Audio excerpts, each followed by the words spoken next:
butuh role model konten. Jadi kita sebagai seorang pemula itu butuh banget yang namanya role model konten. Kenapa? Karena role model ini adalah orang yang akan sekiranya bisa kita contoh, kira-kira kontennya seperti apa. Nah, ini adalah hal yang sangat-sangat dibutuhkan. Contoh nih, misalnya mau ngebahas tentang self development.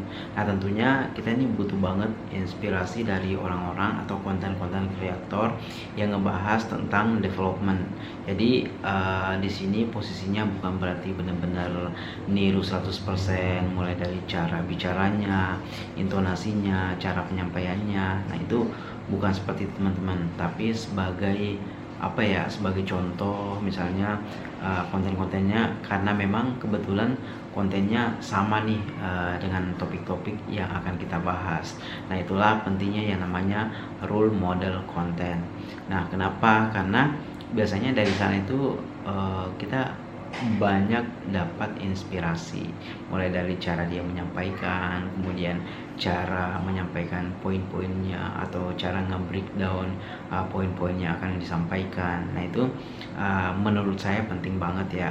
Nah, kemudian selanjutnya adalah misalnya nih kita mau ngebahas tentang ya tadi self development. Nah, itu penting buat nonton konten-konten kreator yang ngebahas tentang self development, seperti siapa sih namanya, Ali Abdal, Raymond Chin, atau Ko Agustio Halim. Nah, itu adalah beberapa di antara mereka yang ngebahas tentang self development. Kemudian misalnya mau ngebahas tentang makanan, nah itu bisa nonton konten-konten yang ngebahas tentang makanan, atau biasanya vlogger-vlogger yang ngebahas tentang makanan, atau misalnya mau konten tentang ngebahas kamera. Nah, tonton aja mereka yang konten-konten kreator yang ngebahas tentang kamera, seputaran teknis-teknis bagaimana fotografi, atau kira-kira fundamentalnya apa yang harus dimulai atau apa yang harus dikuasai untuk menjadi seorang videographer yang terkenal. Nah, itu adalah hal yang bisa dilakukan. Atau misalnya teman-teman mau ngebahas tentang editing video, ya udah tonton aja konten-konten kreator yang ngebahas tentang editing video, kemudian teknik-tekniknya seperti apa. Nah, selanjutnya tinggal kita kembangin sendiri. Artinya kita mesti punya pembeda dari orang-orang.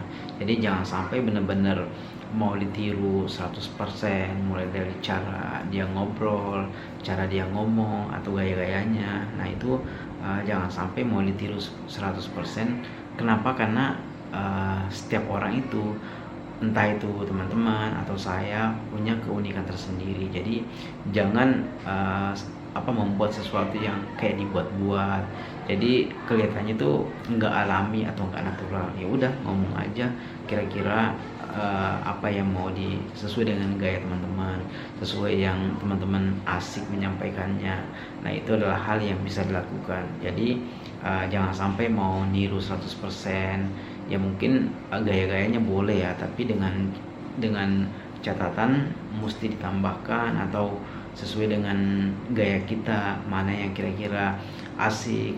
Nah, itu adalah hal yang biasa saya lakukan. Kenapa saya ngomong seperti ini? Karena saya punya pengalaman. Jadi waktu pertama-tama konten itu bener-bener saya mau niru 100% tuh konten kreator yang saya sukai, yang ngebahas persis dengan konten-konten yang saya bahas. Alhasil hasilnya tuh bener-bener kayak kaku banget. Akhirnya saya merasa juga nggak nyaman menyampaikan. Bahkan baru ngomong 1 menit 2 menit depan kamera itu rasanya itu udah capek banget. Kenapa? Karena saya ngikutin gaya orang yang bukan saya banget. Akhirnya ya itulah yang membuat capek. Nah, itulah beberapa hal yang bisa saya sharing, semoga bermanfaat.